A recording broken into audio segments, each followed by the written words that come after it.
He put on top, which is surprising to me.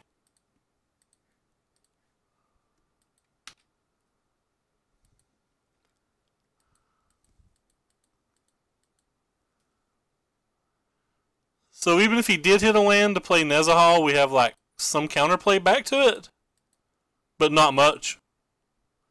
Yeah, hitting a tapped land here was brutal. We had a legitimate chance to win this game until we hit that tapped land. And like, I guess there's still some chance to win. Like, he could just not draw Vraska's Contempt or whatever. But like, the game clearly got much harder.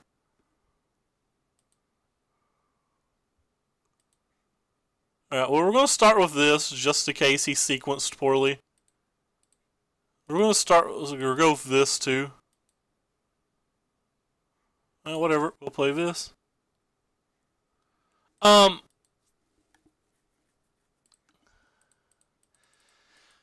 don't think there is necessarily a best deck in Standard, and I'm making parentheses with my hands when I say that, but I don't know if I want this card. I guess it's good enough. I don't really think I want it though. Like in Standard, I think Standard is 100% on being based on the metagame.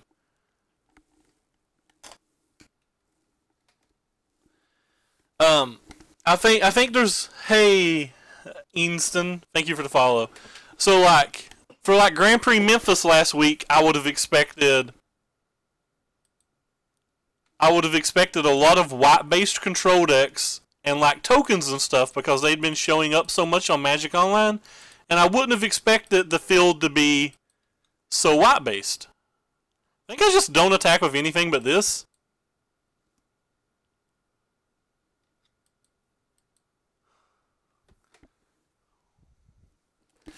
Because like, he's probably just going to Contempt Gearhulk, and there's no reason to let him block with the Vraska, or no reason to let him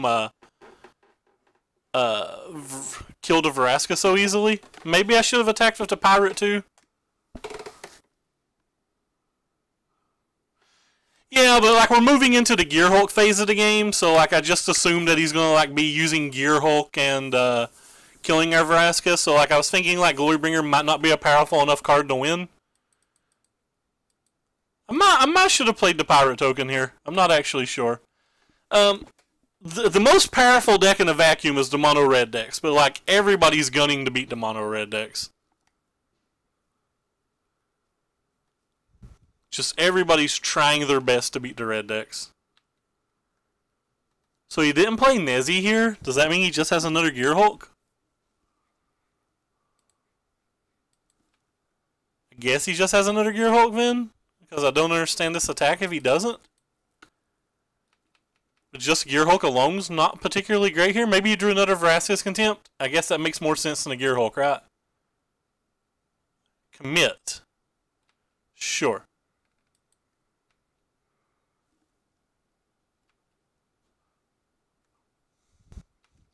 The Hadana's Climb deck's pretty powerful. It's like very good versus all of those like black base decks. Its mana was just really bad, was its big problem. Like, the mana from that deck is really just obscene.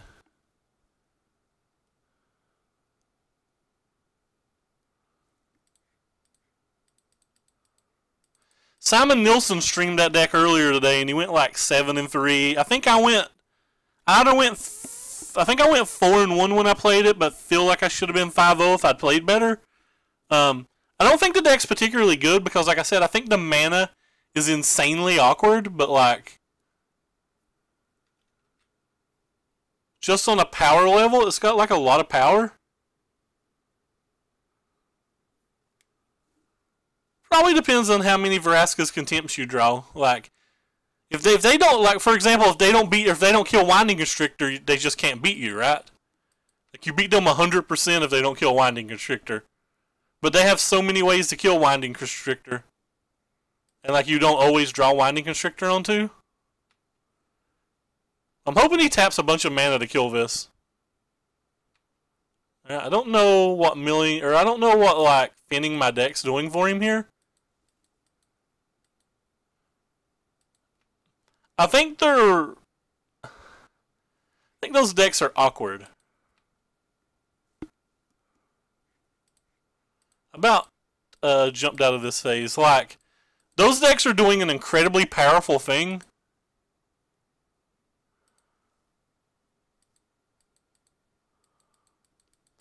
But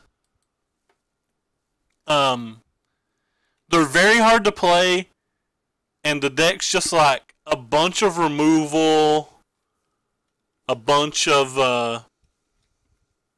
it's just like a bunch of removal and like you have to hit your removal spells and you have to hit your ramp spells. It seems like if it just stumbles that it's harder to win, but like it's got a lot of tools, and if somebody ever figures out a very reasonable 75 for it, it'll probably be pretty good.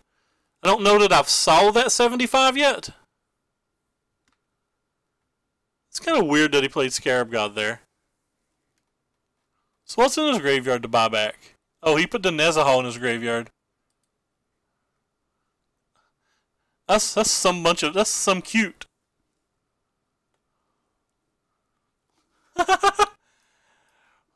What's this thing do?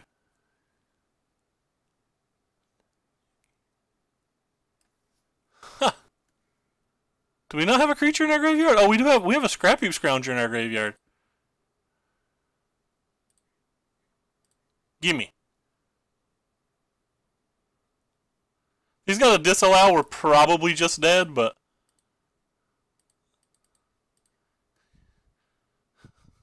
give me Nezahal, please. Let's get this thing back while we can too.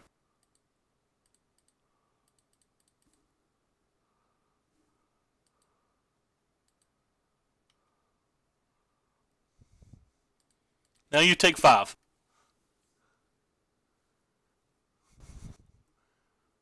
And you can have your Scarab God back now that there's no creatures in any graveyards.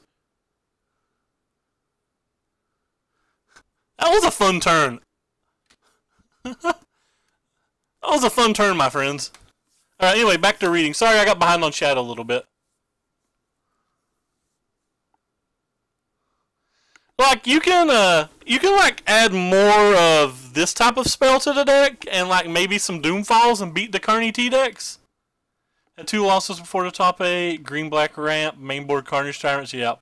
And my buddy in the 75 card mirror. My buddy beat it round 6. And I won 9 in a row to make top 8. Nice, man. Yeah, that's pretty solid.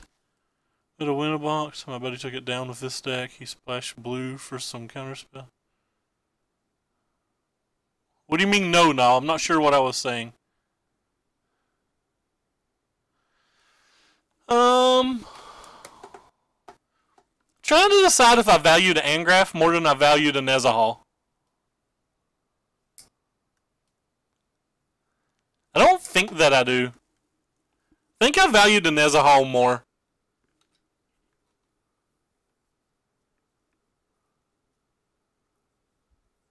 This gives us 8 power to attack with, so he like needs something pretty good.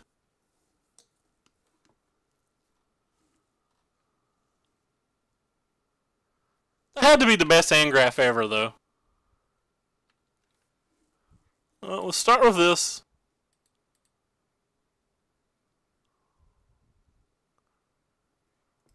That has to be a good draw. I don't know what our opponent has in his hand yet, but there's just no way that that card isn't good. Oh, I probably should have played Glint. That was probably a play mistake by me. I should have played Glint that way in case he has Gear Hulk. Like, Gear Hulk into this, that we could have, like, potentially beat it.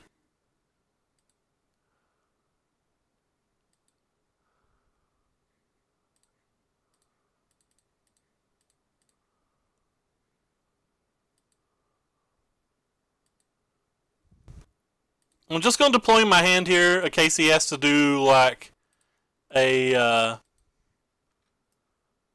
memory for a prayer or whatever. That was definitely the best Angraf I've ever saw. No, Nezahal doesn't have flying.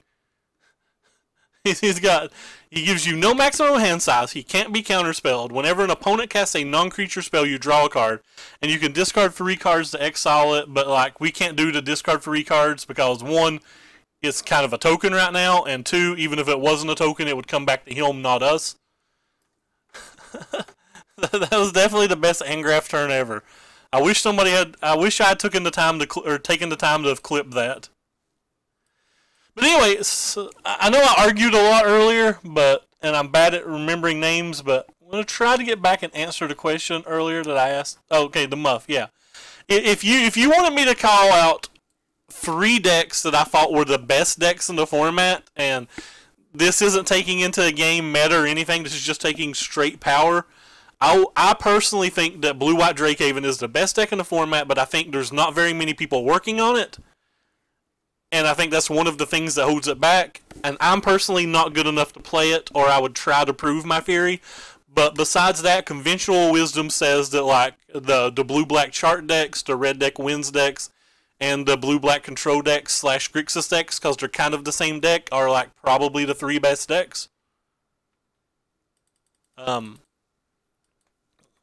I don't necessarily, like I said, I don't really like conform into that, because I think what's the best deck has a lot to do with what your metagame is, like what you think you're going to get paired versus what you think you'll most commonly see, etc., etc. So like I think the best deck in Standard changes from week to week, but like if you really learn and work on any of those decks, you're going to have continued success.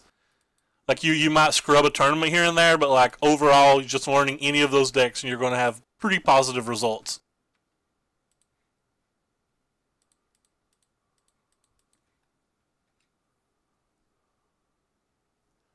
That was unfortunate.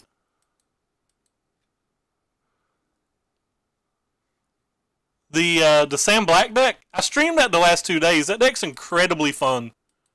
Like I had a real good damn time playing that deck the past couple of days.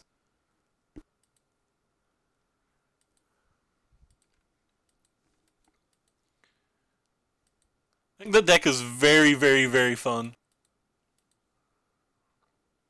Okay, now that crushed us.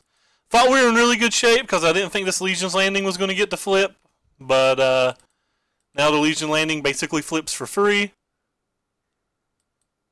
There's not a lot we can do about that.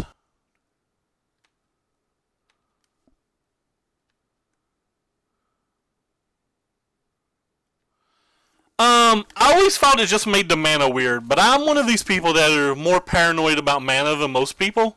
Like, I've always just thought it made the mana very, very weird. See, 1, 2, 3, 4, 5, 6, 7, 8, 9. So that's just 9. The third Adanto, by the way. This card, like I said, it's very, very, very hard for us to beat.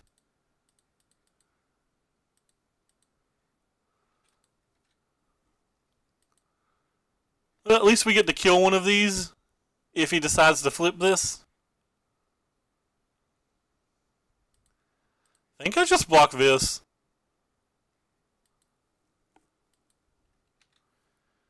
We really need to draw removal spells, which is not something we're really doing. We're just like drawing, again, more lands. This deck has quite a few removal spells, main deck.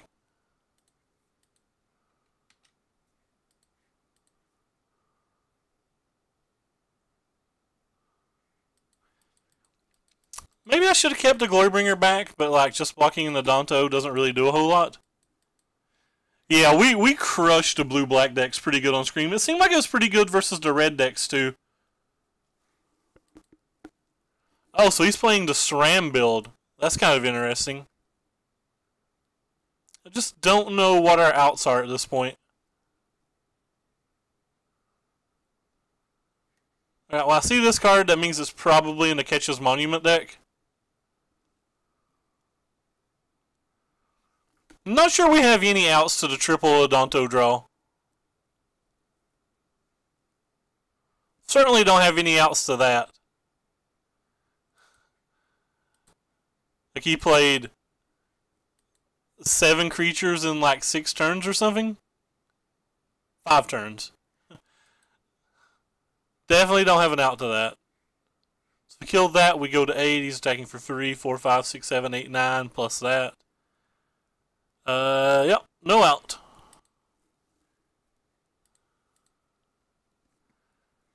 Alright, so what's good versus them? This little thing's probably good, this little thing's probably good, this little thing's probably good. If they're playing the monuments, this thing's probably good.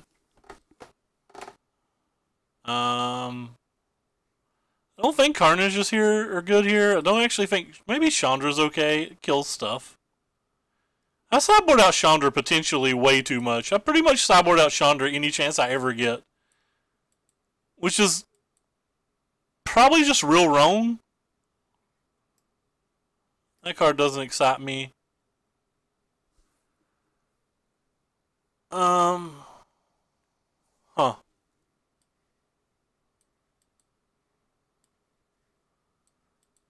I don't really want to take out Vraska, but is it the worst card in the deck right now?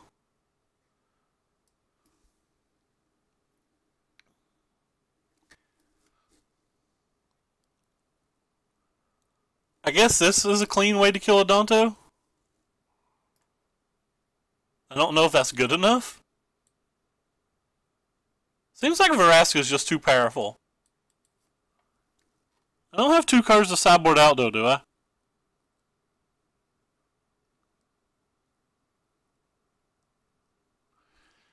Maybe we don't need to naturalize. Maybe it's just not strong enough. We have 3 Abrades.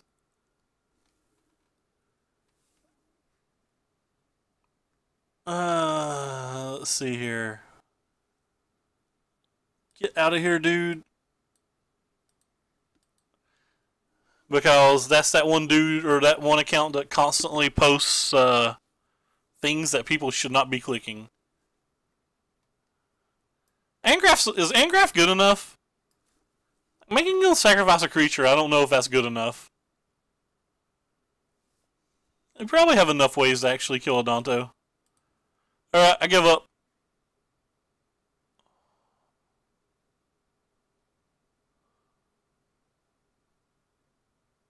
Yeah, I give up. I don't think there's a way to actually get it in the deck. Alright, well, gonna mulligan this. The mana's just too bad. Oh yeah, we had the best Angraf ever last round. Did you miss it? We Angrafed a Scarab God, and we had 2 Effer Hubs in play. So we got to use their Scarab God to get their Nezahal out of their graveyard and to turn our Scrap Heap Scrounger into a 4/4. So one of the problems with keeping a hand like we currently have here is just like infinite removal spells doesn't actually beat decks like this because they can present way too many threats and multiple threats a turn. You have to like reclock them back or be able to control the entire board. And like this hand's not going to control the entire board. So we have to hit lands and then we have to hit threats, which just seems like we're asking a lot.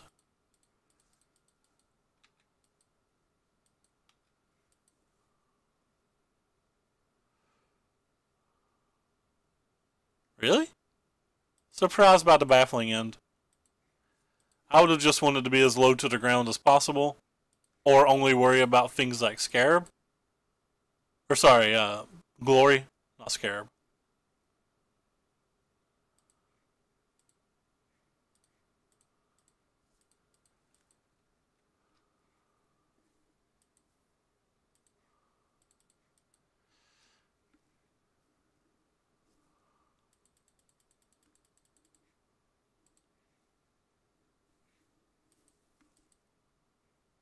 Okay.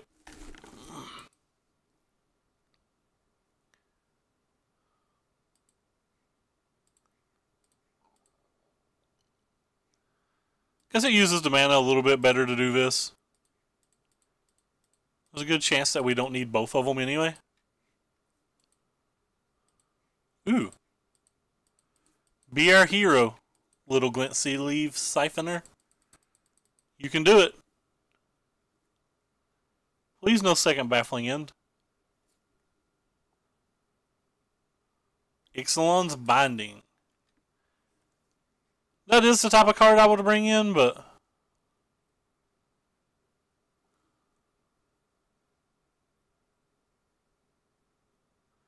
I'm not sure about the baffling end. I would sideboard into Binding though. Like the Binding's good versus our Glory Bringers and things.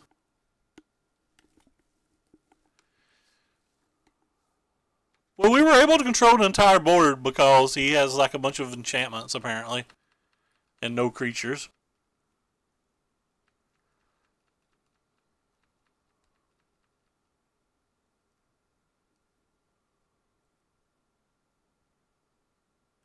Cloud Blazer. That's probably really, it's really the heck good here.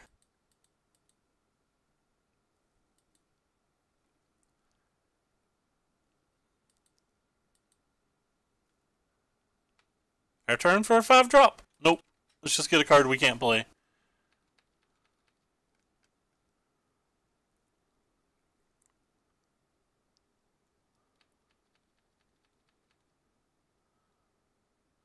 I think we have to take the 2.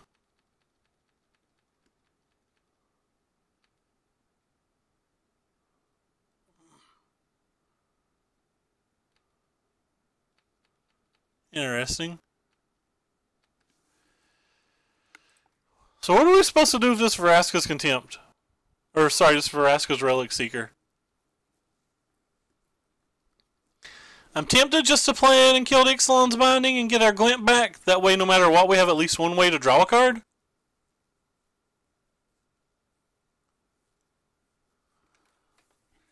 think that's better. We can even block with the glint if he uses the Sheffet Dunes.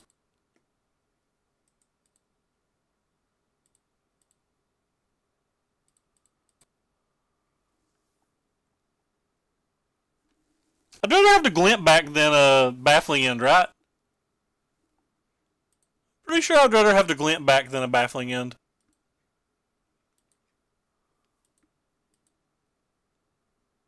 No, I doubt he brought in counter spells. And like we may have the choice this turn on which one of these die. We may not have that choice too. Like if he's got another Baffling End plus this, we don't even have the choice.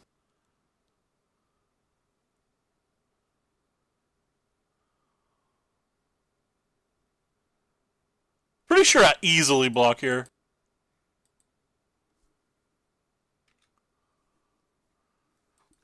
I think blocking's pretty easy there because he needs something special to kill this.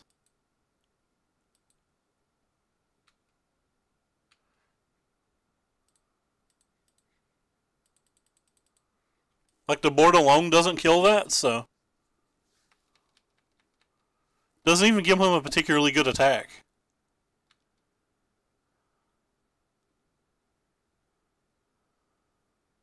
And these Vraskas look a lot better than Angraf. What in the heck was I thinking? A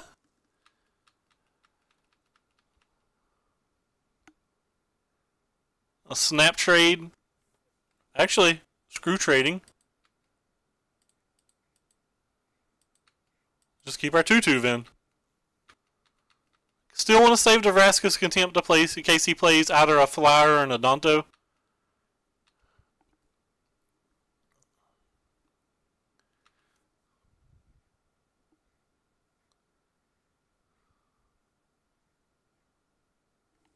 Doesn't say what he's targeting.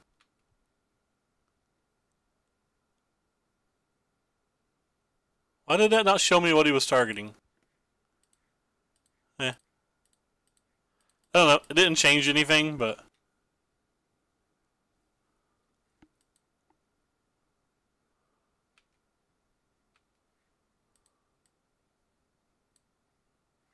so 1, 2, 3, 4, 5, 6, 7. Guess I'll play this. We have Winding Constrictors in our deck. He's going to get the flip Legion Landing now, and there's nothing I can do about that.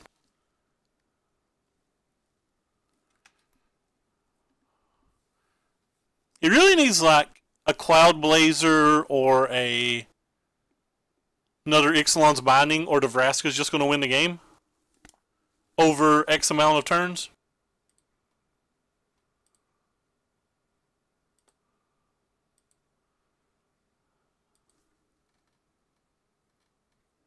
Alright, so what do we do for the last game?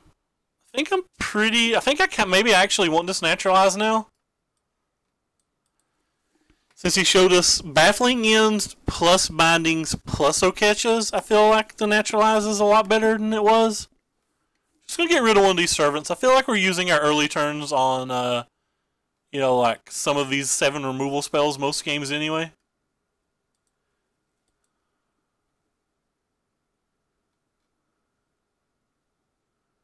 Wait, you think Reed Duke's annoying? Jabberwocky is not annoying. Jabberwocky's a saint. In my opinion. I mean, everybody has different opinions. Alright, this hand's pretty bad, but I think we have to keep it. We're currently 1-1, and this game doesn't look the best. I'm going to play this because there's more double green spells in our deck that we'd cast on 3 than black. There's an Odonto. As previously stated, that's one of the cards that's very hard for us to beat.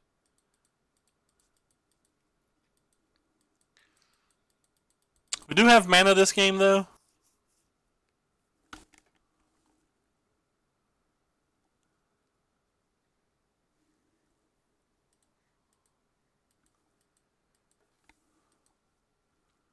A second Odonto. Alright, we have serious problems now.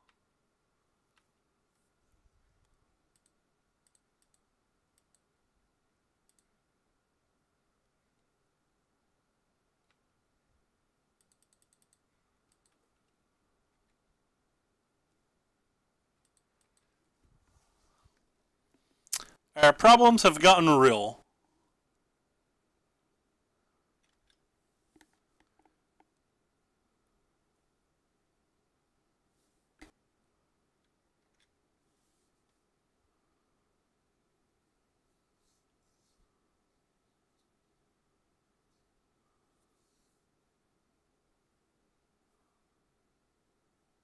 A third Odonto. Well, that's how we lost game 1. He just drew 3 Odontos game 1 as well. And much like game 1, we drew no answers to them. Alright, well, looks like we're just on chump blocking a lot.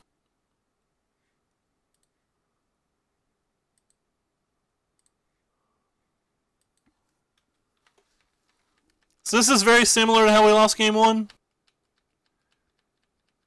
But we do have the walking ballista this game, so maybe that'll change something somehow.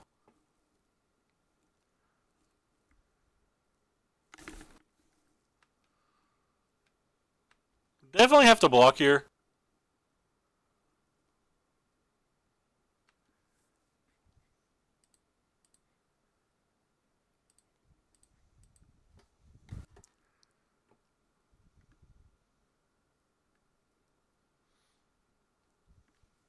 I'm paying 8 life seems kind of good.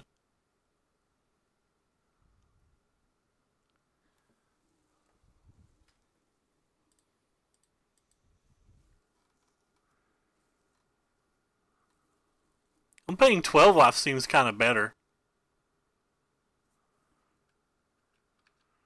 Alright, I'm down with this.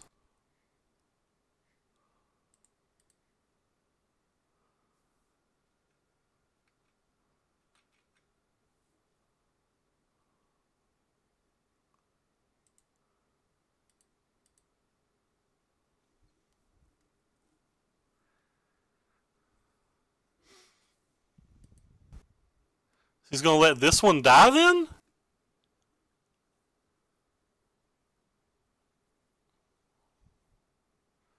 I guess I don't want to take damage if he's letting that one die.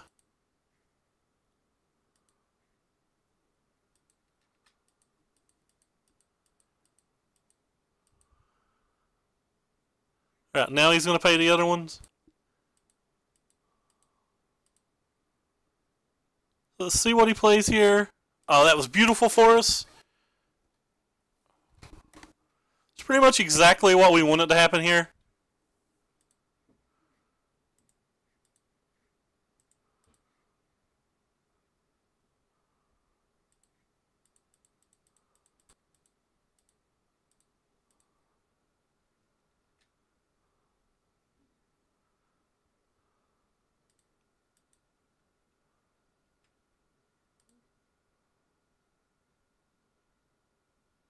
Could just kill one of these. It's better than killing that, right? Because we exert, he can't save it, or he's just dead, so...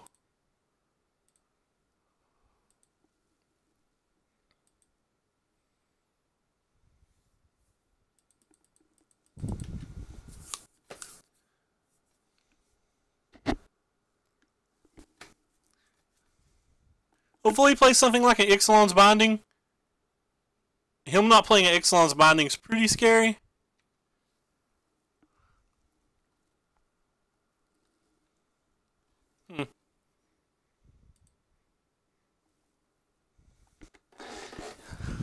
I mean, I don't have an option but to play the Ballista, so I guess we just have to hope he doesn't have an Essence Scatter.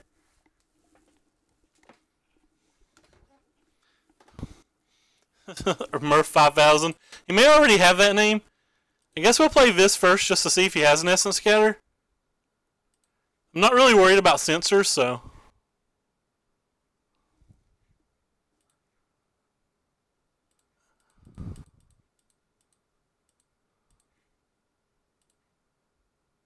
I think we played to give ourselves the best opportunity to win that game.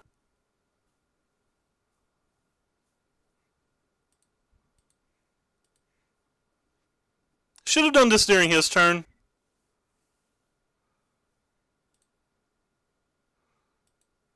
I don't know what he could have, but I definitely should have done this during his turn, right? Well, no, that's just not true. It doesn't change anything. Alright, well we found a line to beat the 3 Adantos. Really happy he paid that last 4 life. I didn't think he was going to pay that 4 life for a second. I was like, oh gosh, this game's going to be hard to beat.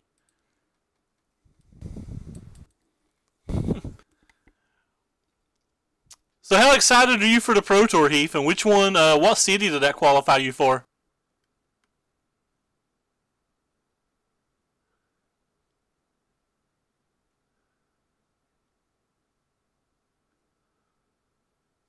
We're Al Murph. Al Murph confirmed.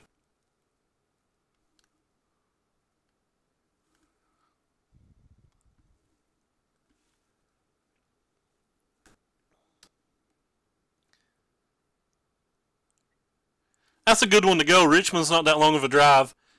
Though a lot of people get upset about that. They're like, I want to see a cool city, but like I would much rather qualify for one that's close because I do not want to see the world.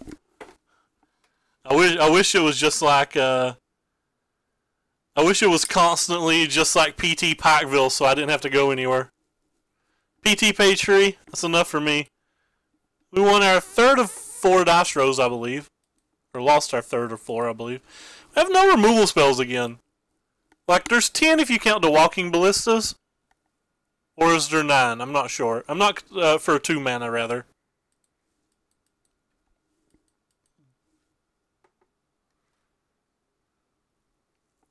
I want to go to the Invitational in Roanoke, but our RPTQ's that weekend, and it makes me very, very sad.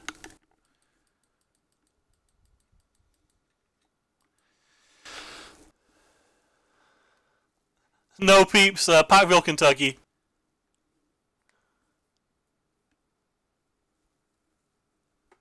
No, it's a Pro Tour. He top 8 at Grand Prix Memphis. Wow, triple Inventor's Goggles. That's pretty sweet. I think I'm just going to lead with this one. It's the one that lets me play multiple threats next turn. Well, not threats, but like multiple spells. If a raid is offensive, moderate in chat settings. Hey, Mr. MJ, thank you for the host, man. Highly appreciate it. I watched you playing the blue-black mid-range deck today. It looked pretty sweet. I have to go back and watch all the replays. I think I got to watch the first 2 rounds. I highly appreciate the host, man. That deck looks great. I think you were close to Brad's list, if not Brad's list, but I'm not sure. I know Matthew Folks has been working on that deck a lot, too. Oh, you live in London, Kentucky, and work in Richmond, Kentucky. I've got family in London. I think London's about 3. Oh, you didn't like it? I really like the look of it. It seems like you just have a lot of options. That's fair. That's fair. It could just be a weaker blue-black control deck. I'm not sure. This thing is a 4/8. That is insane. Well, not insane, but like very large.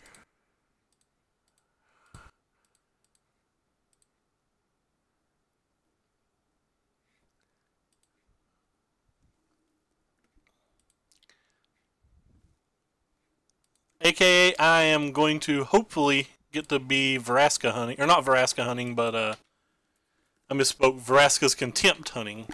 Of course, I guess technically we could hit a land in Vraska as well. Yeah, I've failed in this format that, like, if you don't have a removal spell on turn 1 and 2, it feels like you can get so far behind so many decks.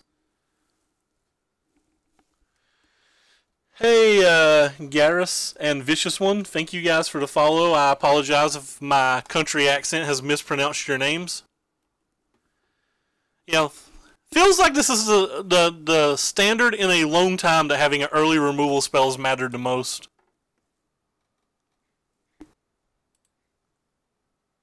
That doesn't necessarily help. Neither does that.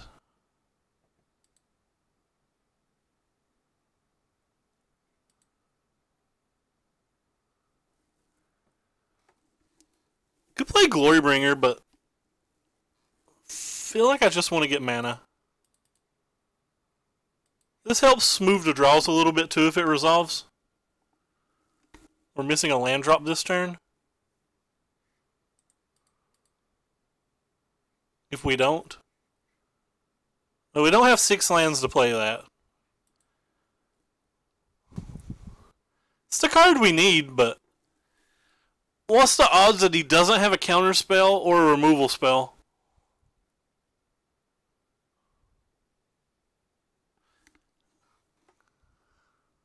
I'm willing to keep it.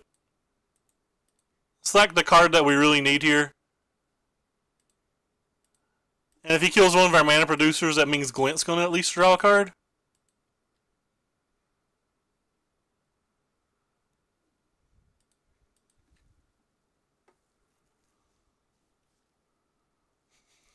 We do too have accents, Eve.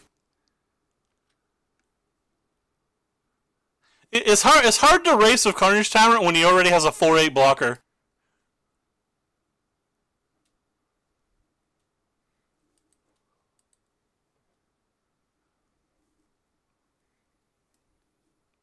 Needs 4 mana to save it, but like...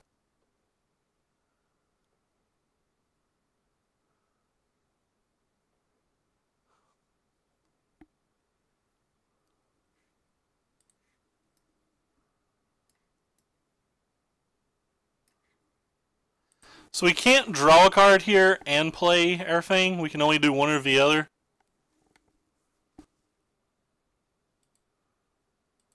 Let's see if he has his Metallic Rebuke, which it feels like he does. Maybe we don't even worry about the Metallic Rebuke. Maybe we just like play a Siphoner and another Chandra. Tick up to Chandra.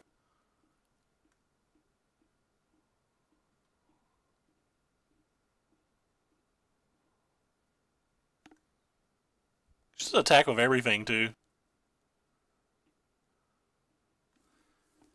It takes 8 if we attack with everything, and we have like a good way to attack or block on the ground. Keeping this Vralk Relic Seeker might have, or sorry, Vraska's Relic Seeker might have just been very wrong.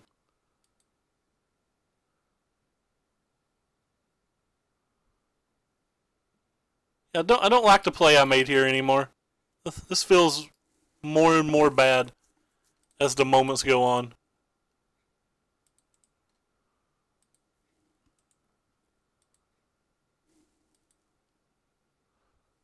I think we are, Christian. I think I'm changing my mind now and just attacking.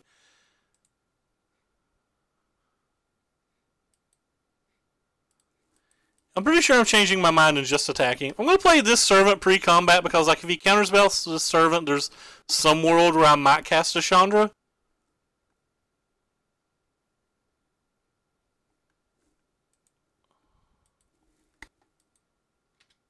I just want to try to race, I think. I think I played this game very bad.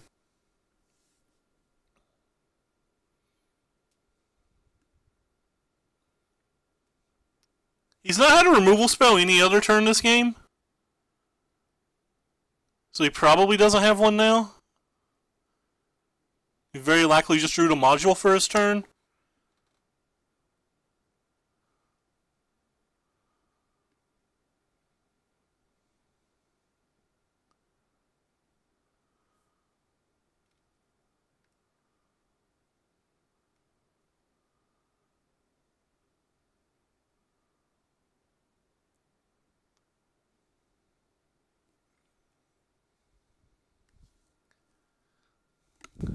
Feels like unless he draws some way to get like multiple creatures on the table, that we're just gonna like run away with this on the ground.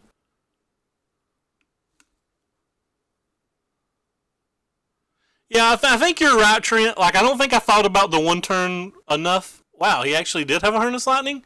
He took the damage, and then he still had a Harness Lightning after he took the damage. That's odd in my eyes, but what do I know?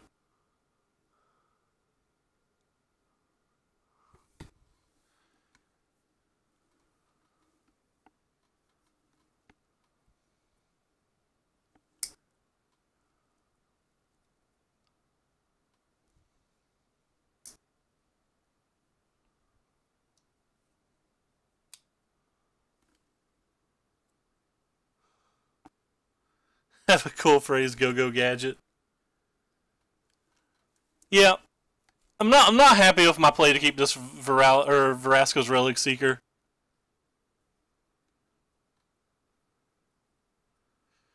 I expect that he has a Metallic Rebuke in his hand, which is why I didn't cast a Relic Seeker. But I mean,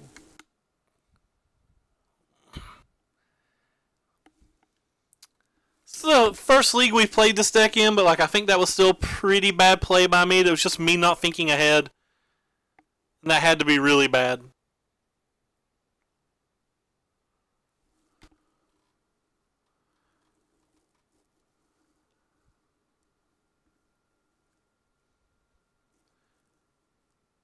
If we draw an untapped land, we're lethal with the Glorybringer.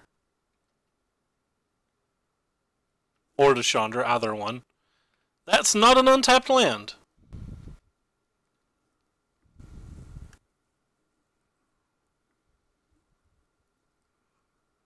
Huh. Not an untapped land.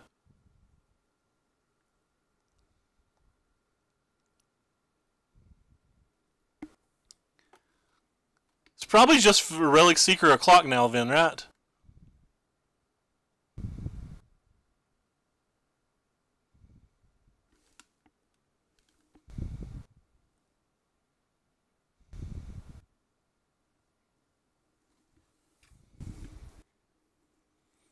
Metallic Summonings is a pretty cool card in the right matches.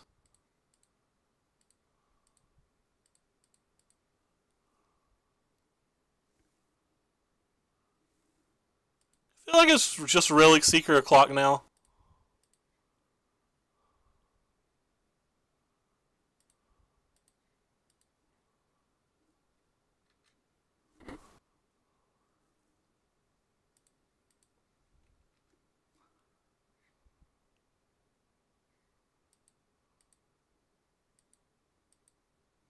Wow, he let his Chandra die. That's interesting. Wonder what he has in his hand to let his Chandra die. Maybe another Chandra? Another Chandra doesn't win the game, though, so we don't really have to worry about that too much.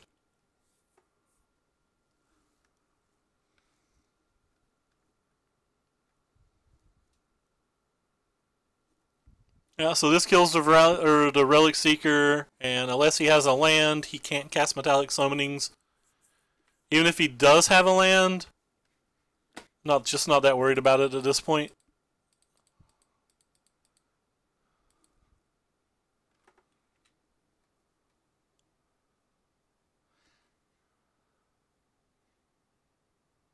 Oh, Summonings is what you have tokens in your deck for? I didn't realize that you were playing Summonings for tokens. I had some people sideboard Summonings in versus me when I was playing Blue-White Approach, and like it didn't feel like a great card. Wow, I didn't know that. That's actually kind of surprising. I might definitely have to try that one. So we're versus the Thopter deck. He didn't show us a colored source of land that wasn't red or blue, so I don't know if he's Grixis. I think he's just like the blue-red Thopters. Nope, Kyle, you've got at minimum 1 game and 1 match left. That's at minimum. Yeah, I knew the River's Rebuke was very good in that match. I just wasn't sure the Summonings was. The rebuke scene, or the summoning seems like it would be kind of good in the mirror match as well.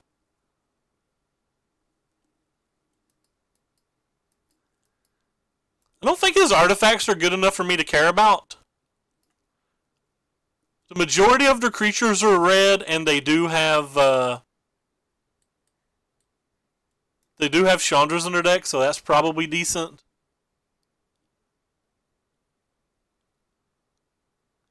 I feel like this is a Carnage Tyrant deck. Like they're just not going to block Carnage Tyrant very well. This is how I want to sideboard, but I don't know.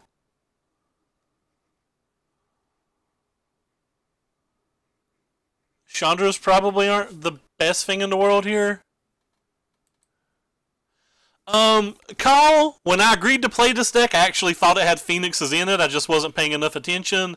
This was just a random 5-0 list from last week that I let my Twitter vote on, which is why we're trying it. I feel like Phoenixes should be in it, but I don't know. It is kind of light on red sources because it's got like triple red, triple black, and triple green in the deck. But like if we can afford Chandras, I feel like we can afford Phoenix.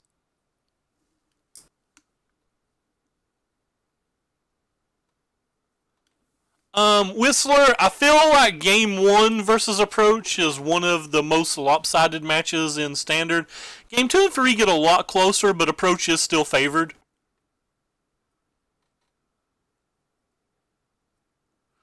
Like, Approach is still a pretty solid favor, but the matchup gets a lot closer. If you draw your Duresses and your Lost Legacies on the right turns, you can, like, beat their backup plan. Yeah, you can beat their attack plan, rather. But without Lost Legacy, the match is close to unwinnable. I don't like using the word unwinnable, but like just an absurdly strong favorite for Approach. It's kind of interesting. Their deck's chock full of removal spells, and they're probably going to play something on 3, so I think I'd rather just go ahead and do this. Yeah, I feel like Phoenix should have been in this deck. Like I was saying earlier in the pregame write-up, I agreed to play this deck, and I generally let my Twitter often vote on what deck we play, and I didn't quite realize that this deck didn't have Phoenix until I'd already agreed to play the deck.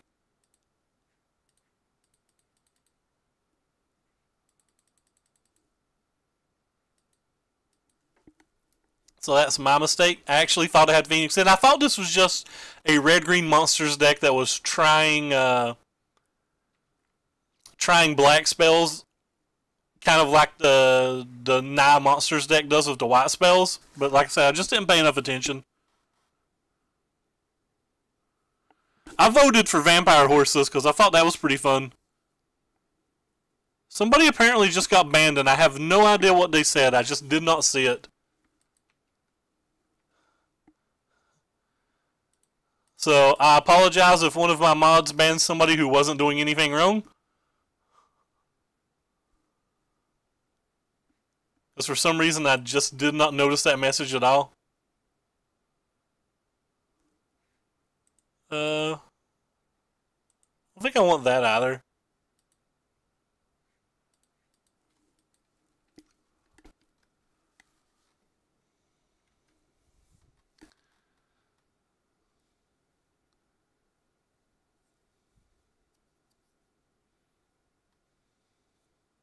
No, not a Glory Bringer.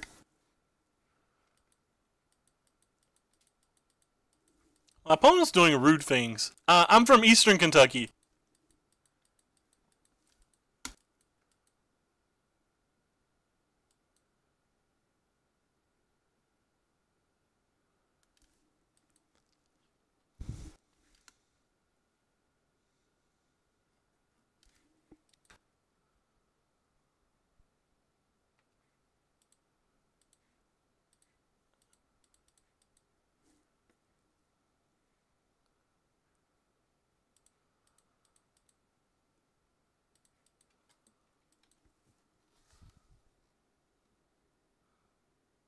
I tried the blue-white flyer decks. I didn't have much success with it. I felt like it was like draw Glorybringer every game or lose. Yes, I do. I do have the appearance of Jabba the Hutt with a neckbeard.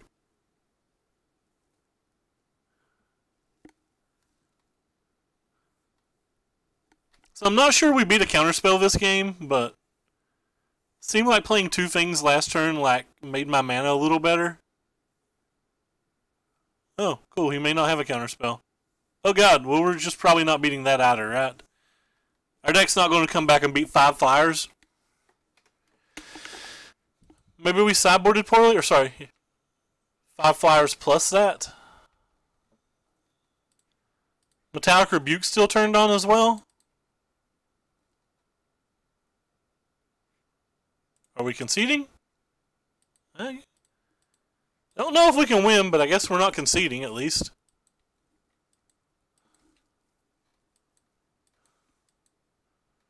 I need to go back and read your profile.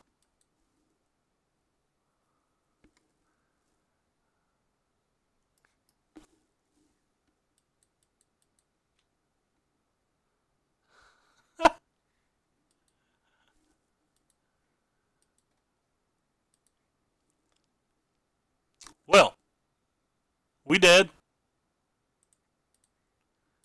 Can we sideboard any differently? I don't think we can bring in Magma Sprays just to kill Fopters. Maybe we can bring this little thing in. Doesn't seem good enough though, does it?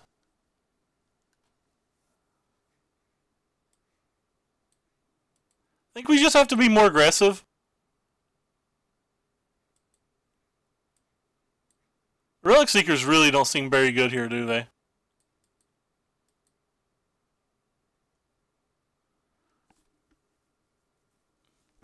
Maybe I'm supposed to bring these in and just try to like race from the get-go.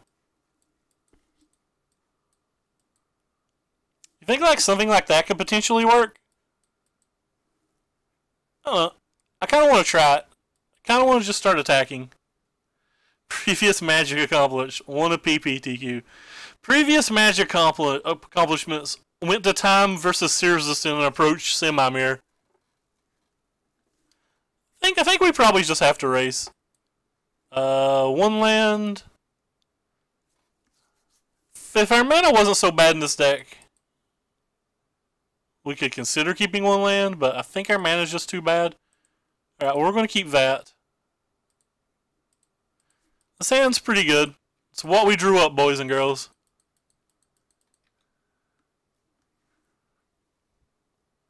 Please don't kill our Glint. You leave our Glint alone.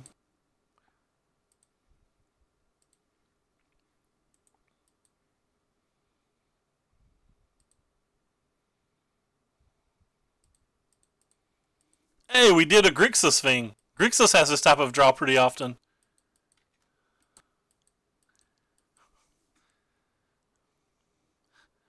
Don't kill me, fam. Leave me alone. Hey, we get to draw a card even. How good does that feel?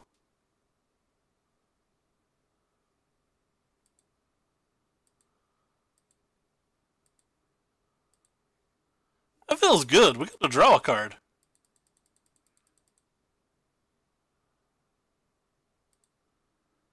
Alright, so he has Metallic Rebuke up. I think I just want to play this because, well, that's probably bad. I think I'm going to play this one because next turn I can play Double Spell, even if he counterspells this.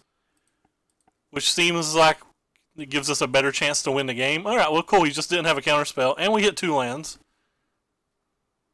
Not upset about hitting 2 lands.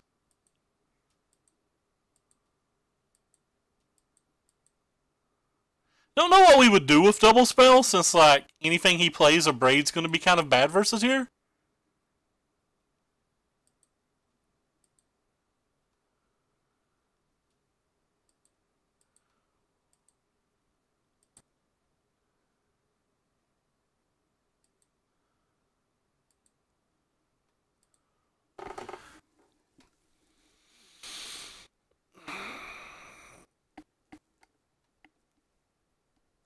Is it worth it to trade my 3 cards for his 1 card? It doesn't feel worth it at all, does it?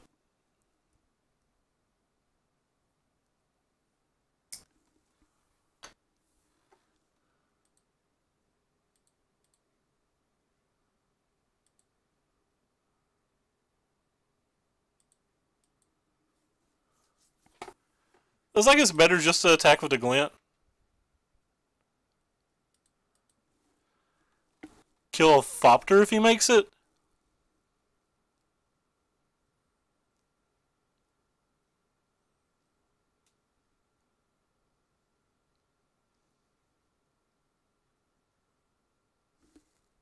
Do I want to kill a Thopter? Yeah, sure, I'm fine with killing a Thopter, I think. I don't think our braids get considerably better.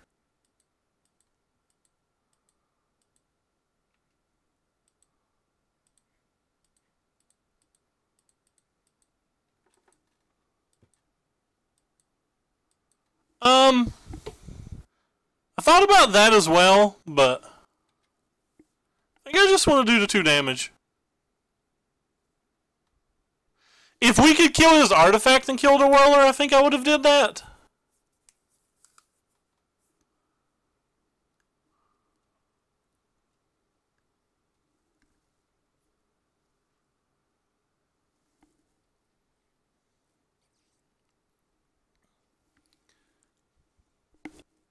Probably supposed to kill the Maverick Thopterus, right?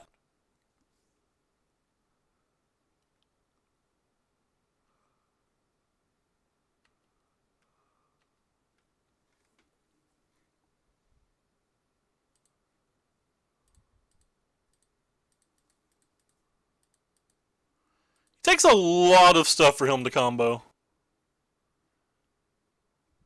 Definitely attacking with you, and I'm definitely exerting with you. I don't think I attack you.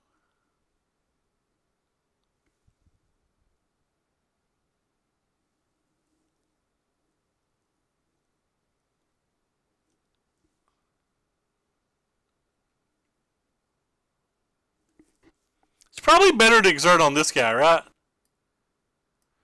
If I'm exerting on this guy, I can't attack with this thing.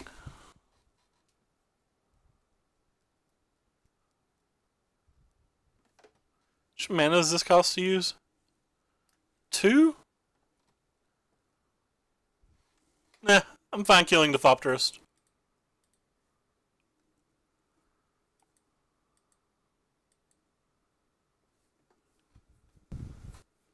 I'm pretty fine trading the scrap heap for anything on the table, too. He's using Inventor's Goggles. Whenever an Artificer comes into play, it automatically attaches to it, and it gives it just +1/+2. Basically, it's a thing to help his improvise, and almost all of his creatures, other than Glorybringer, are Artificers. Or Artifactors? Artificers, I think is how you pronounce it, I don't know. Well, I mean, it depends on whether he has counter spells and stuff. He could have a lot of things from here.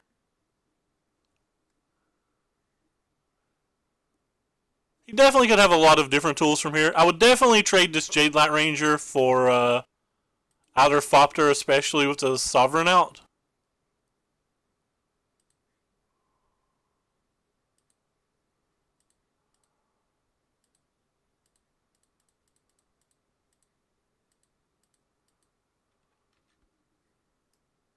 Takes 3 damage to activate that.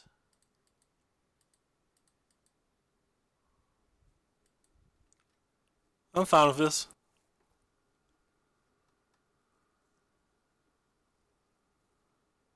Definitely fine if he kills that.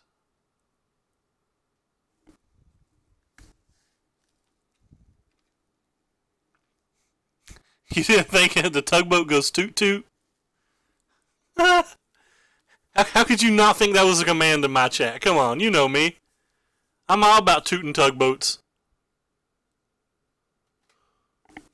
We have 2 more braids and a.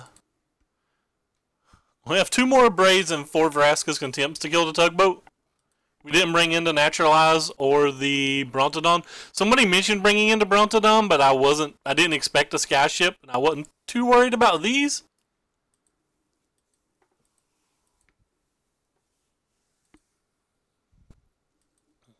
Oh wow, he ticked up. That's a bad sign. Anytime Chandras come down and go up is not a time that you're happy for.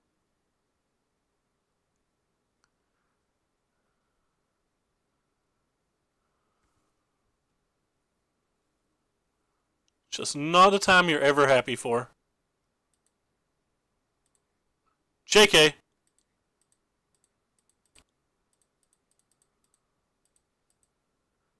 We're bringing all the glory of this game.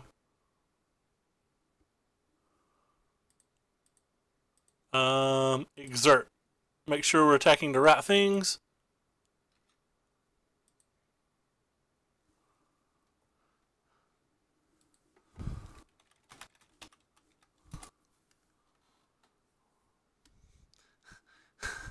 We definitely had a lot of glory this game.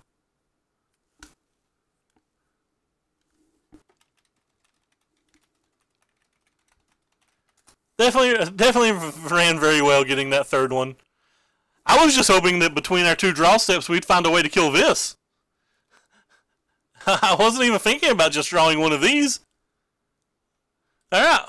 Well, we've somehow managed to get our money back with this deck. That feels great. Alright. Hey, Kill Them Bat Guardian. Thank you for the follow, man. Sorry I missed it. I need to get alerts. If I'm literally streaming every single day, I feel like I need alerts. Oh, by the way, since I got a sweet raid, I might as well advertise. I stream every single day, 365 days a year. I am doing mostly standard. I do sometimes stream some of the special events or whatever, but mostly stream standard. There's links below the stream to both my Twitter, where you can see every time I go live, all the deck lists I play, and occasionally like some polls for people to vote on the decks we play. And there's a link to a YouTube channel down below too, where we post all of our past streams. And if you're already watching from the YouTube, keep in mind that there's links to both my stream and the deck list in every video, and you can type !! deck list in chat to always see the deck list.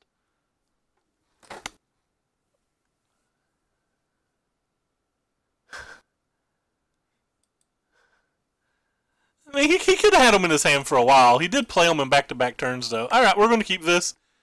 Our opponent mulliganed, and we have like 3 kind of removal spells.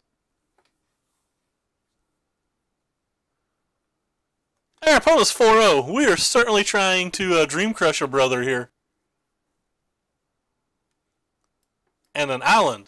Oh no, gift. Our removal spells are considerably less good versus a gift.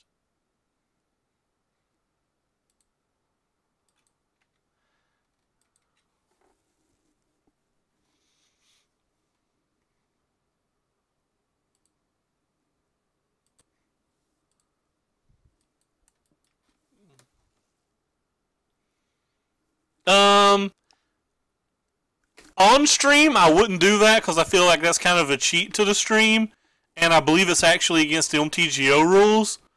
But I feel like this is a pretty bad match for me, so like a chest probably feels better than what I would get without a chest.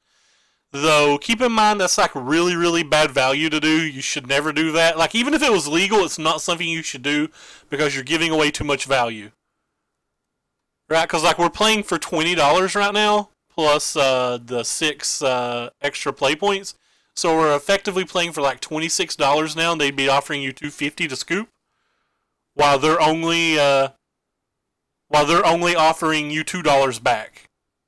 Or sorry, while they're only trying to win an additional 20. So like, you're just like throwing money out the window that way between the two. Like, what I'm trying to say is 2 4-1s have a bigger prize pool than a 5-0 and a 3-2. Is what I'm trying to say. I'm just saying it really badly. So like, you're throwing money away when you do something like that.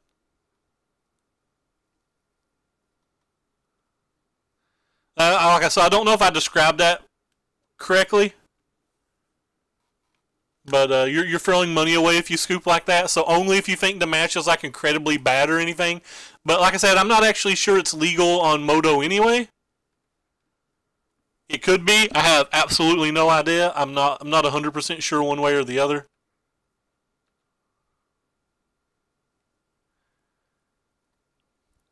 Well, he's not put a gift in the graveyard. Since he's not put a gift in the graveyard, we're just going to glory banger him.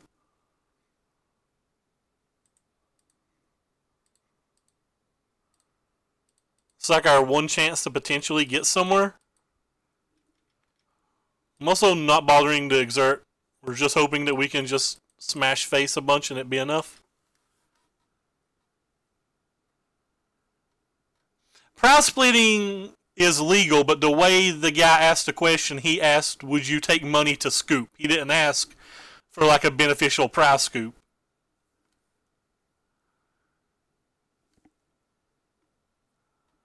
But like I said, you're just kind of like throwing away money if you agree to that, because 2-4-1s have a higher prize pool than not assuming QPs have a higher prize pool than a 5-0 and a 3-2.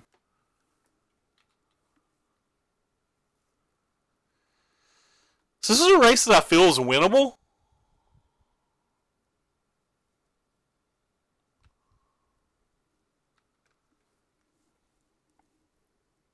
I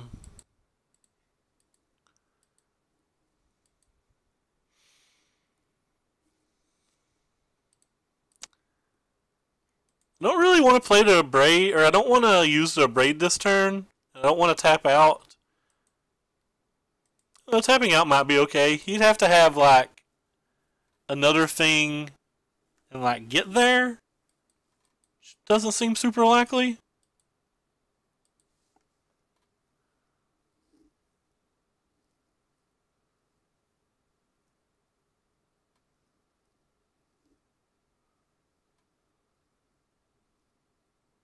Yeah, 2-4-1s is 16 chests and 180 play points times 2.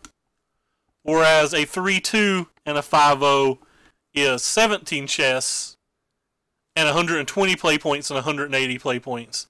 So basically the difference is it's 60 play points versus 1 chest.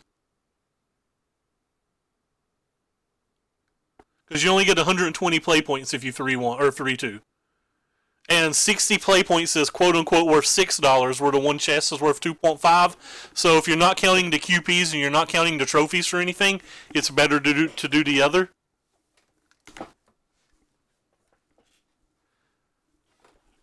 But there would be no incentive for opponent to offer a fair split because opponent is already locked. But anyway, like I said, we have different records, and I'm not scooping anyway. We're on stream. But, I'm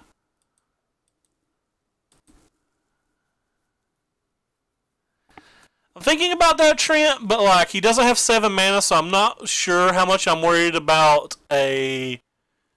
Not sure how much I'm worried about a thing this turn. And I don't really know if the Glint does anything, because the Glint can never attack when there's 2 champions anyway. But I'm thinking about just casting the Glorybringer and taking it up. And then, like, killing this with an Exert. And trying to play a little bit longer game. This is what's going through my mind. If you're... Sorry. So, like, if you're wondering what I'm considering playing Glint and passing. I'm also considering playing Chandra, ticking up and exerting on this, where we can, like, protect Chandra. We still have everything in play. Like, I don't know if this Glint ever actually does damage, but it does let us draw a card. It's probably better just to play a Braid. Like, chart the course, strategic planning, and just like drawing an Effort Hub and hitting Ministries are all 3 things that, like, Godfarrow's Gift is, or that can get a Godfarrow's Gift in his graveyard. So, like, he's got, you know, quite a few ways. There's 3 charter courses already in his graveyard, though, so there's probably 4 plus the hubs left in his deck to get one there. It's probably safer just to play the Glint. Kind of feel like we might need the ultimate Chandra somehow to win the game, though.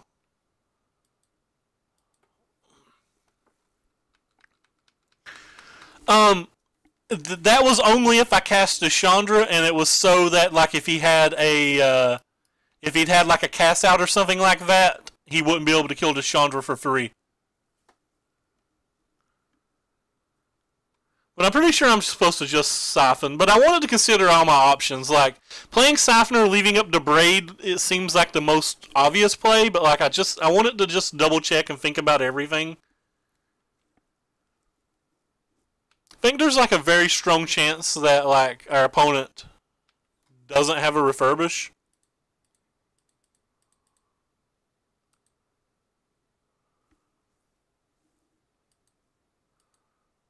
That's kind of an interesting card. I definitely didn't want to put the champion in the graveyard this early. 100% fine with that. Would love an untapped land. That is not an untapped land. Alright, looks like we're just attacking with Glorybringer again then.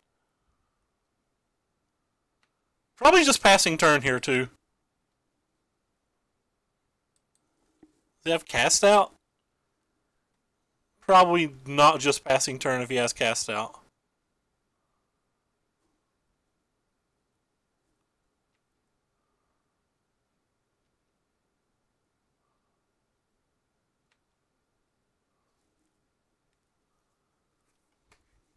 Alright, I want this mana next turn, so.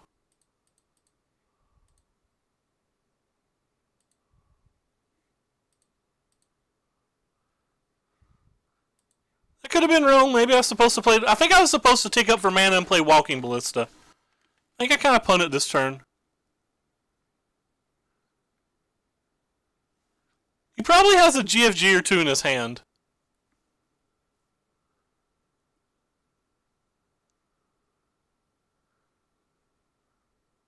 I actually think I was supposed to play Walking Ballista here.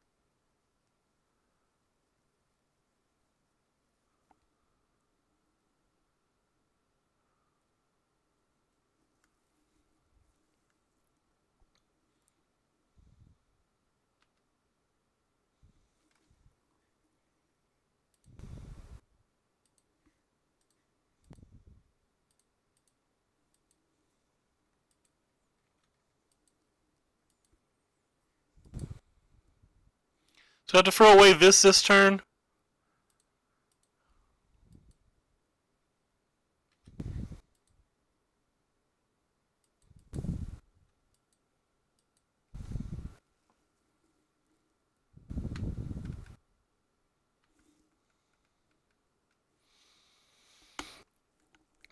Huh.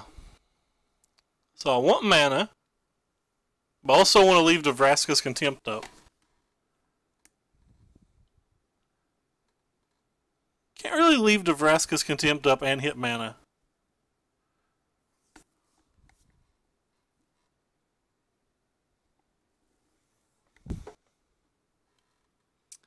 I have no idea if this is the list from the GP. It was a random 5-0 list. I'm not really digging it so far, but I could be wrong.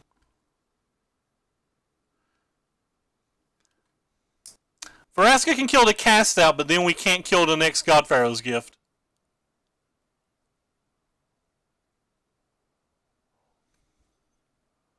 Killing the next Godpharaoh's Gift's probably important.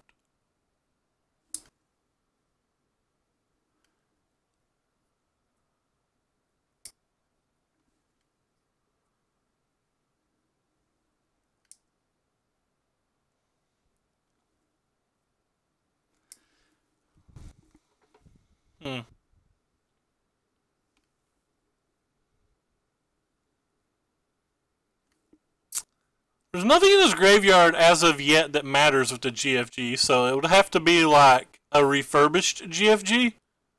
Like a hardcast GFG wouldn't be that good.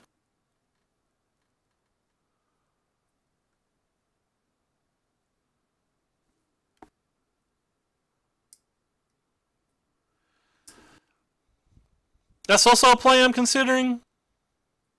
That's a play I'm considering as well, Trent, but that doesn't protect the Chandra, and then that just makes our mana worse even next turn. I think I'm just casting the Walking Ballista.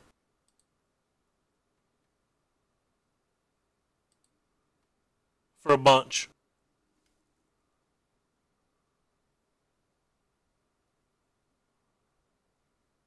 I think I'm casting the Jade Light Ranger into the Walking Ballista.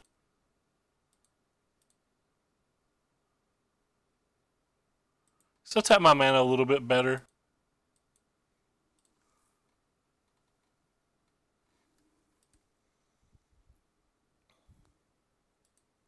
Oh, apparently I didn't tap green mana.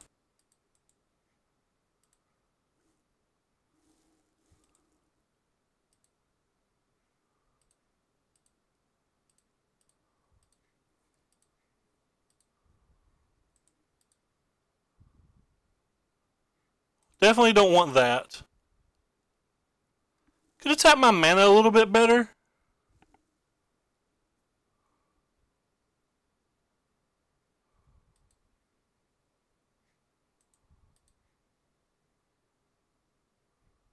Just play this for 1 now.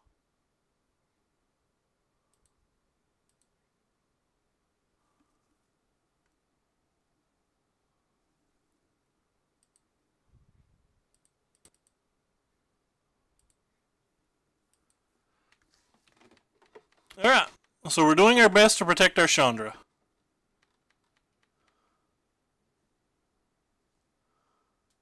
Problem is, we don't really want to kill a champion of Wits here either, do we?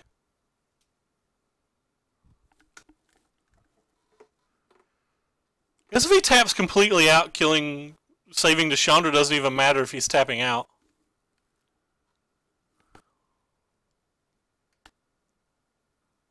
There's no good creatures in his graveyard?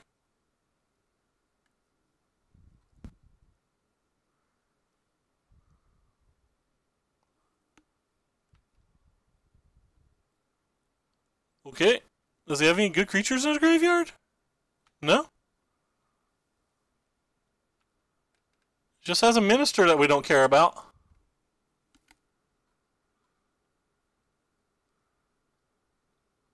We did hold up Contempt. We have a Servant of Conduit.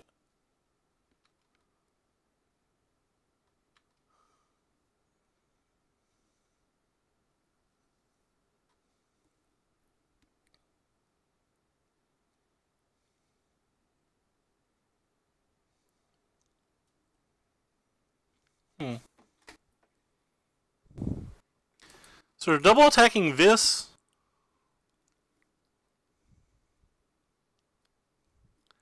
I think the first thing we should do is probably kill this and see what's happening on the following turn.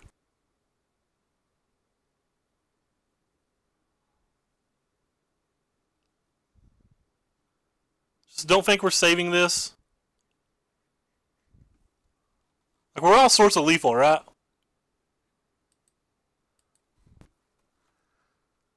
Yeah, we're just all sorts of lethal. Assuming, depending on what he has and all that.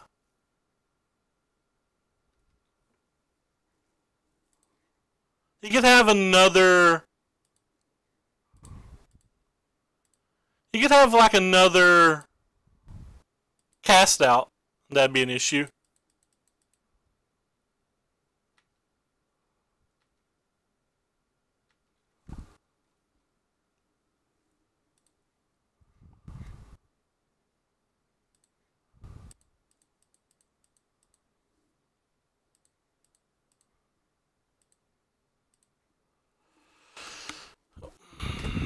Do we kill the GFG, or do we kill the Glorybringer and go for the win? One of them's better versus cast out than the other one?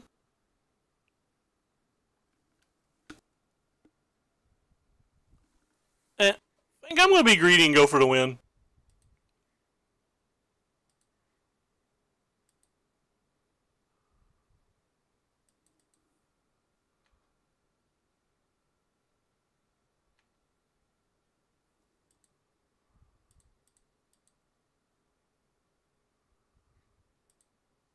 If I tackle them all, he blocks here, he takes 4, 5, 6, 7. I'd have to exert.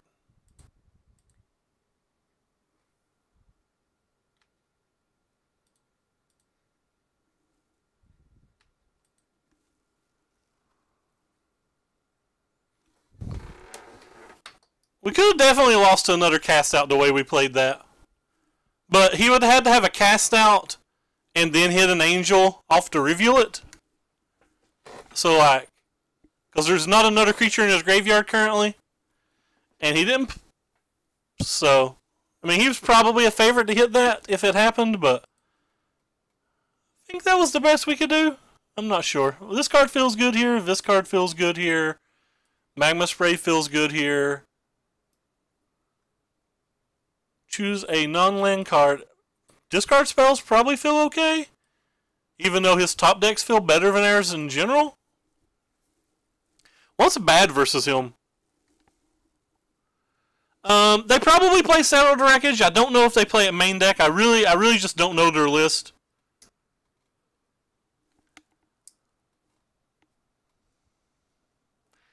I like every card in our deck.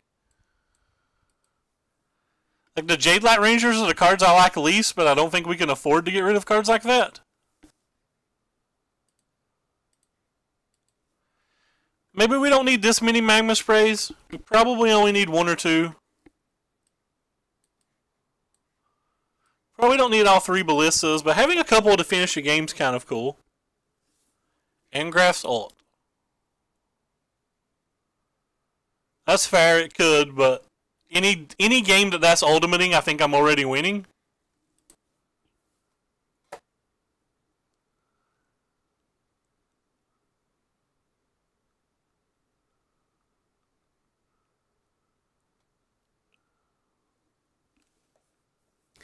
I feel like Chandra's not good.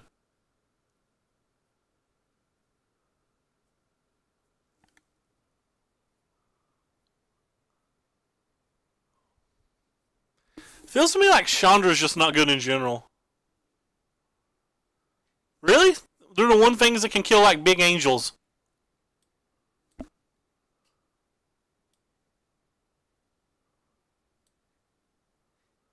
Take out Doing All in Chandra. I really don't think Chandra's great, but like it's hard for him to attack Chandra. Maybe we can ultimate Chandras. Take out Doomfall. Huh. I can see a Doomball. I'm not sold on Chandra's yet.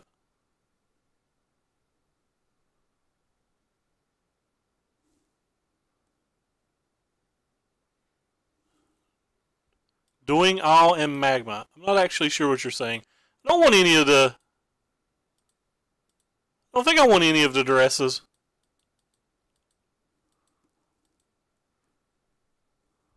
Alright, we'll keep this hand. It's not a very good hand. Well, I mean, it's got everything we want, but it's not very good if they combo. So I'll rephrase what I'm saying. Like, the hand itself is incredibly powerful, but like if they just go like turn 4 GPG, this hand's not going to be interactive.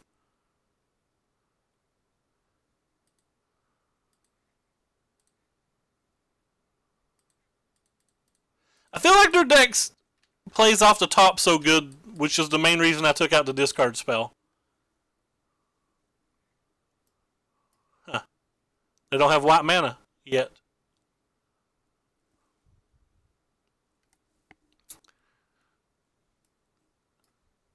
Still don't have white mana. If they don't have white mana, I'm just playing the Chandra.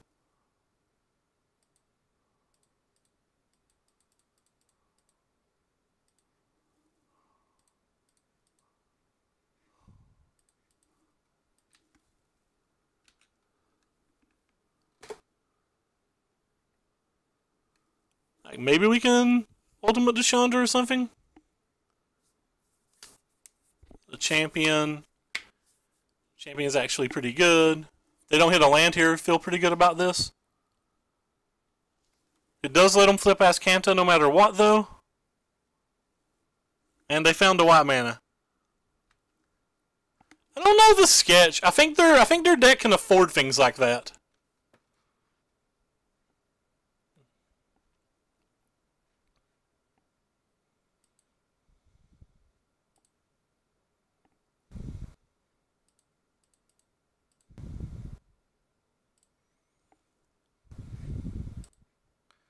Start with this.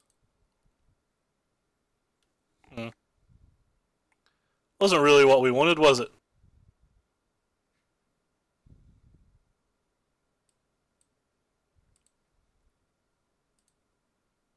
think this is better versus like a Wrath of God.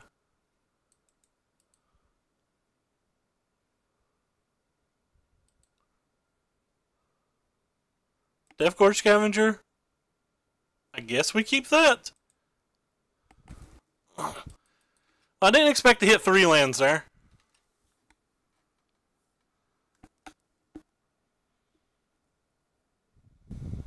So he's running out of time to deal with the Chandra.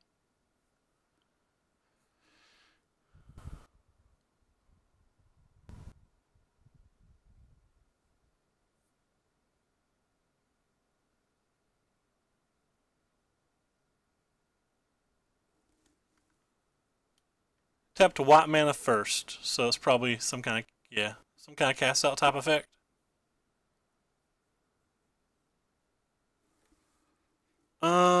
He's got 3 cards left in his hand and 5 mana in play.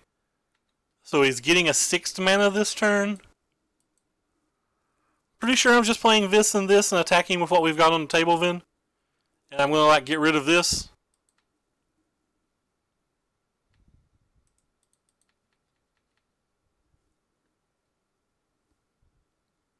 I think if he's got a sweeper, we're probably not able to win this game with our current cards.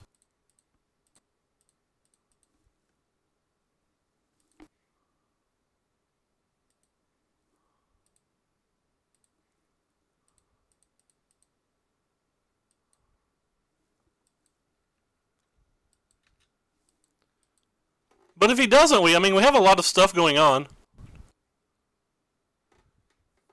Like, we have a 14-point attack next turn, so he has to have something.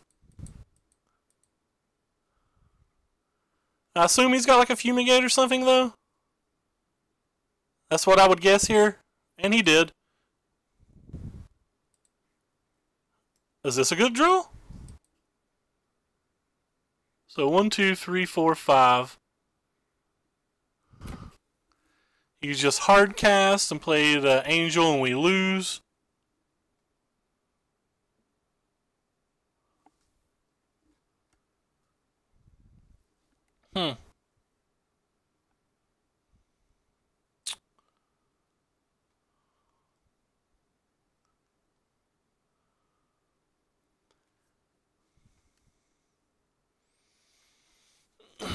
If we get Chandra into play in Glorybringer, we probably die to a land.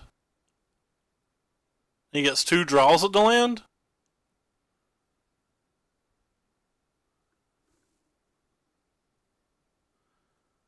Kind of thinking about just passing and holding Naturalize up.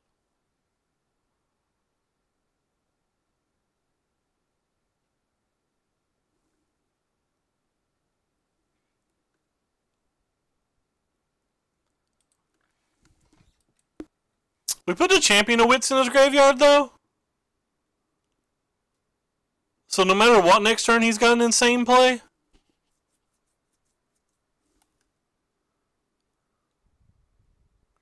We're just not winning this game, right? If he has anything.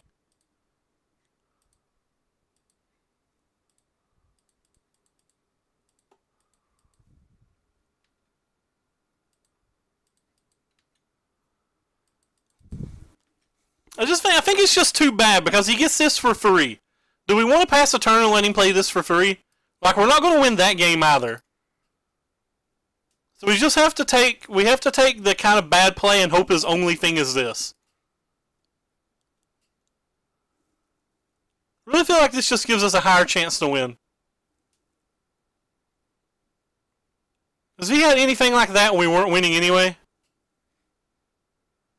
Did he discard GFG to the Search for Azcanta? Yeah, you're just never winning that game.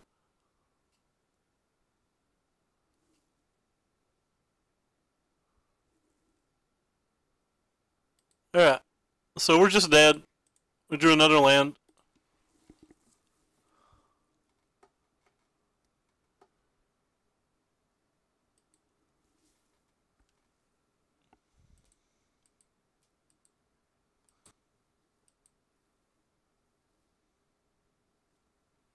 Now, if I could naturalize the Search and the Glorybringer, it was a pretty easy turn for me. I just cast a Glorybringer and attack and hold up Naturalize for a GPG and not worry about the search. But like I said, I couldn't do all of that.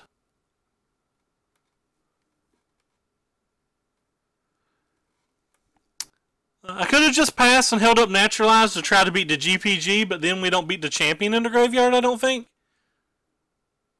Like, giving him infinite turns, we probably don't win anyway.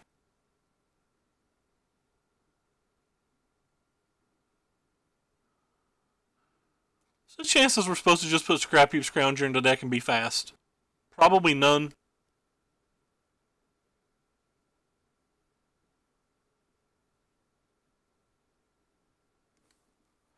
We had 22 lives, but we drew our draw step. We didn't hit an enchantment removal. So he was gaining another 12 life. We were taking another 11 damage. Like, we just wasn't winning. And he has a Search for Azcanta flipped at that point. I didn't put the searches in, James, because I think he plays off the top of his deck way too good. Like, I'm not sure putting cards in his graveyard is actively good for us. And we just don't get to play Game 3? Well, that's fun. It's kind of a bad match, and we don't get to play Game 3. Alright, let's mulligan to 5 and hope we get everything. Alright, well, we'll keep that.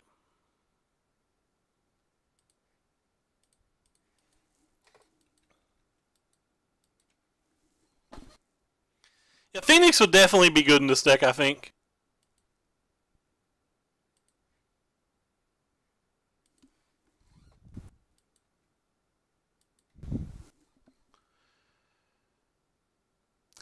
I mean, the only card we really want to ever duress is, like, Search for Azcanta, which, like, we have to get out of his hand before turn 2.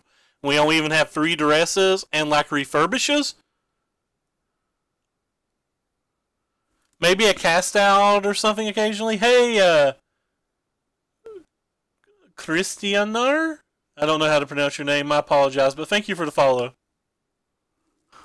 Yeah, we definitely need help this game.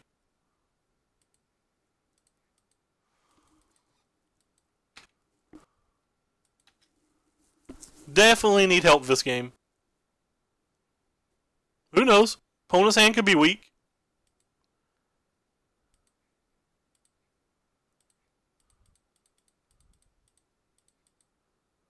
Please no Cast Out or Counterspell. Well, at least we didn't want that Glorybringer here. We didn't have the land. No Cast Out, please. Ixalan's Binding is even worse than a Cast Out. Hey, we're still casting spells, though.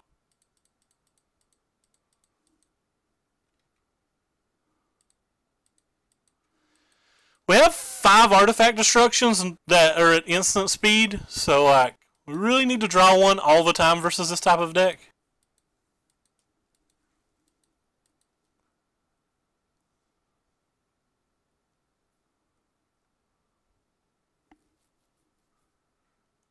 That's pretty good. It's actually really, really good.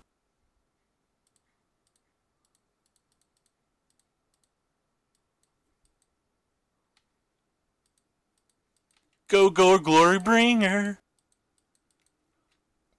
Land wouldn't even have been that good there. Because we would have had to minus with the Ixalan's Binding. Or we would have had to minus with the Chandra, probably. We could have exerted, but like I feel like our only way to win is just attacking for 4, attacking for 4, attacking for 4. Alright, now is when we want to land. I was playing a list almost identical to this for a couple of weeks. Started losing to mono red a lot. Yeah, we lost to mono red round 1. It seemed really bad.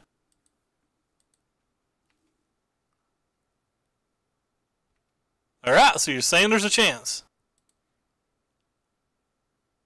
I don't know how much of a chance, but you're saying there's one.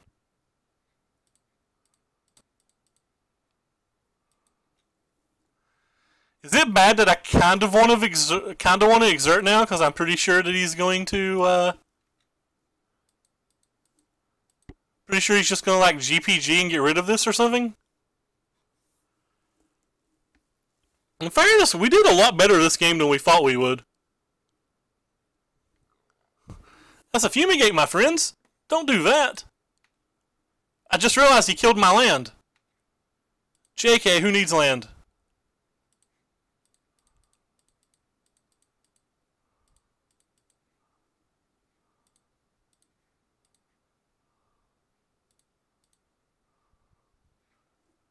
Well, he's not going to kill them both. Even if he has like land into GPG, he's not going to kill them both, so that's kind of good. And if he's got like Angel of Sanctions, whichever one that survives gets to kill the other one. While my opponent was playing Fleet Swallower Mill, I was disappointed to learn otherwise. You're my hero, man.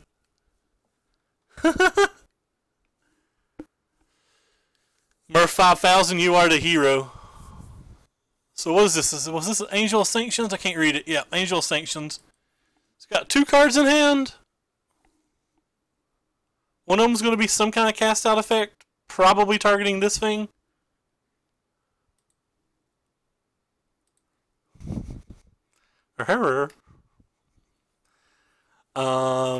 That's obscene.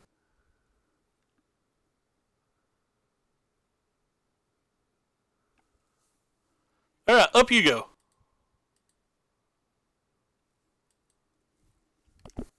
So he's going to buy back Angel next turn and kill our Chandra, probably.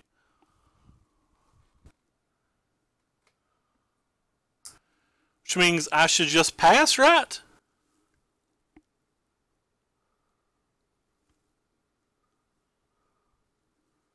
Because, like, we have to keep our Chandra alive here. It's our chance to win. It's our one saving grace.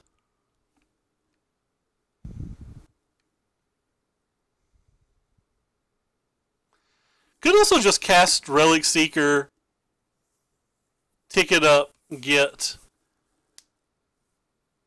Or cast Relic Seeker, tick it down, get the cast out, get our other Relic Seeker back, tick it up, get a Pirate, he'll go to 7.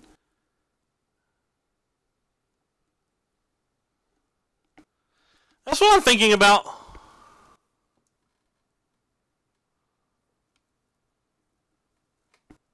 Just play the Vraska, tick it up.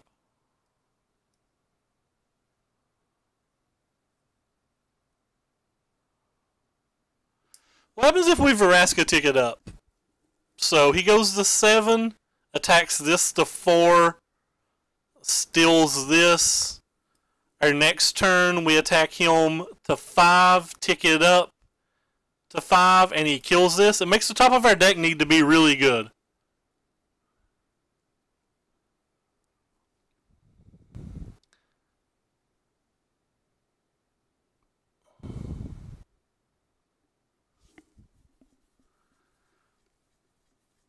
I think I just don't play Vraska.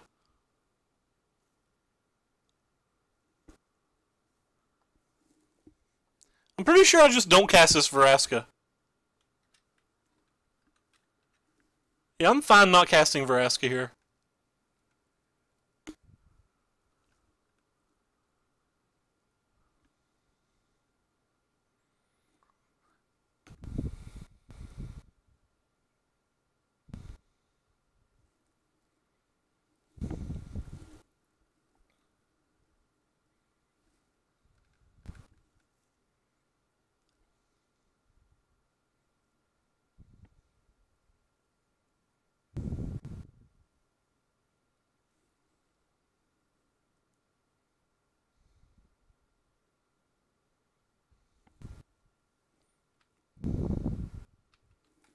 Well, I didn't want to see that.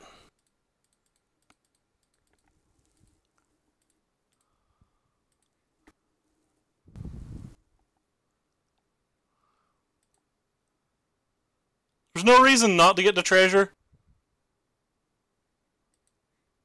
The board's the exact same either way.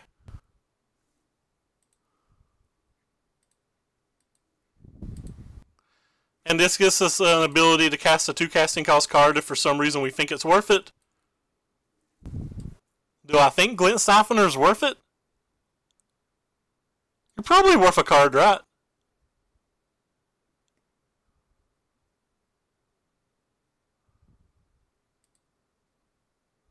I think you're worth a card.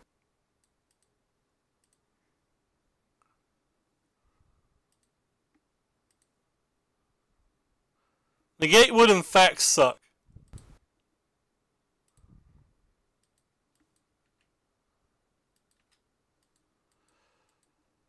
Alright, so what are we really trying to dodge here?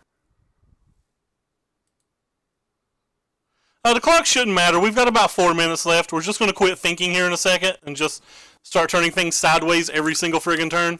Alright, well that was brutal. That was a great top deck. Champion of Wits was the best card he could get there. Probably has a refurbish in his hand because the game's going, you know, he's like 30 cards deep. Can't beat the top of somebody's deck. I think we were a pretty strong favorite until then. Now he gets to kill this. And he gets to kill this.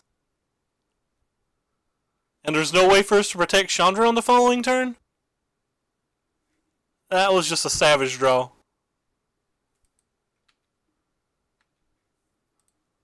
That's actually just tilting.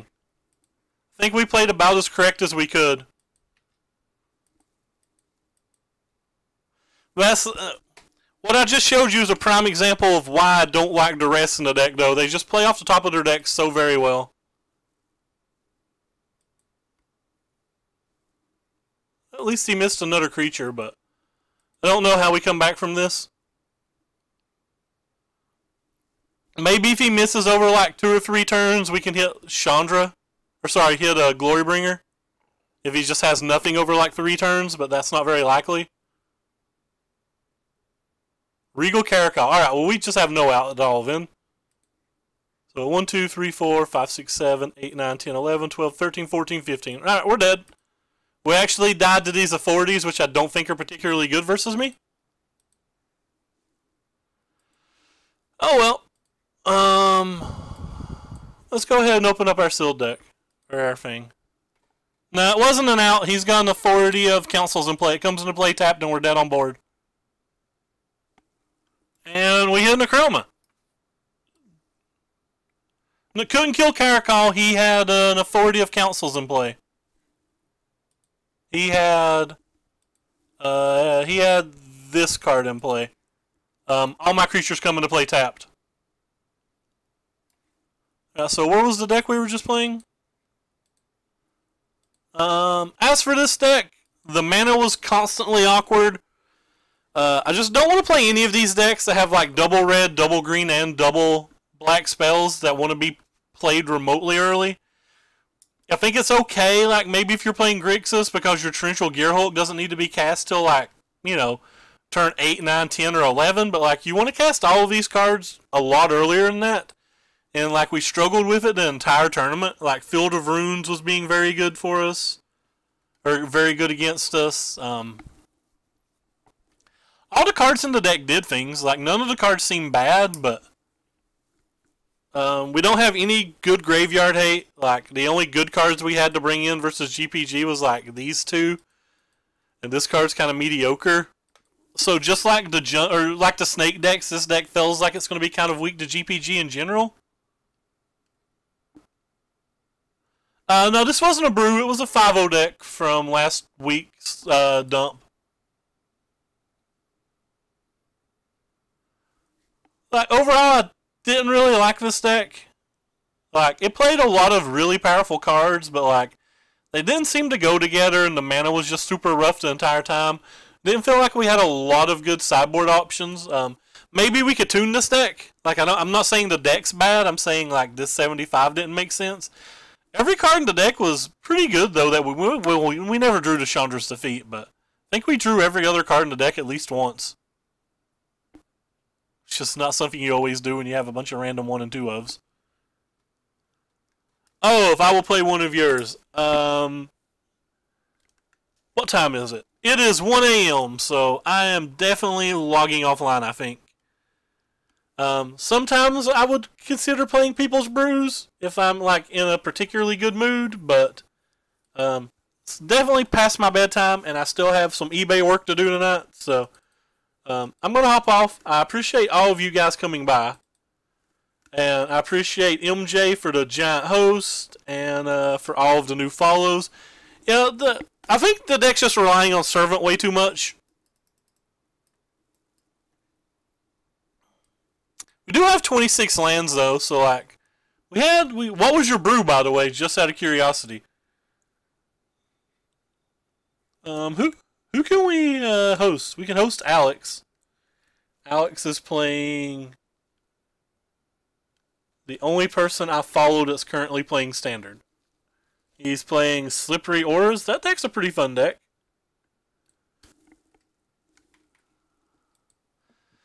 Thanks, Heath. Congrats again on the Grand Prix Top 8 and Pro Tour invite, Heath. Very, very happy for you. Hope I get to see you doing well on coverage.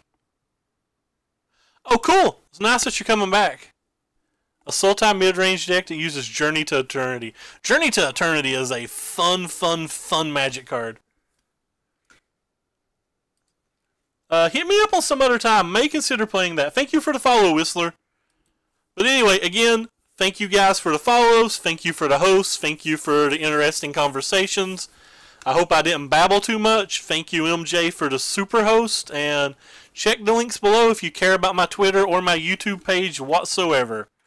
And I'm going to go ahead and throw these viewers onto somebody else. Alex is playing the Slippery Boggles deck. I assume, since he is a Matthew Folks fan, that it's pretty similar to his list, but I don't know that for sure. I've obviously not clicked on the link yet. I'm still talking to you guys. But take care, everybody, and I appreciate you stopping by. So I'll stop babbling now and I'll leave.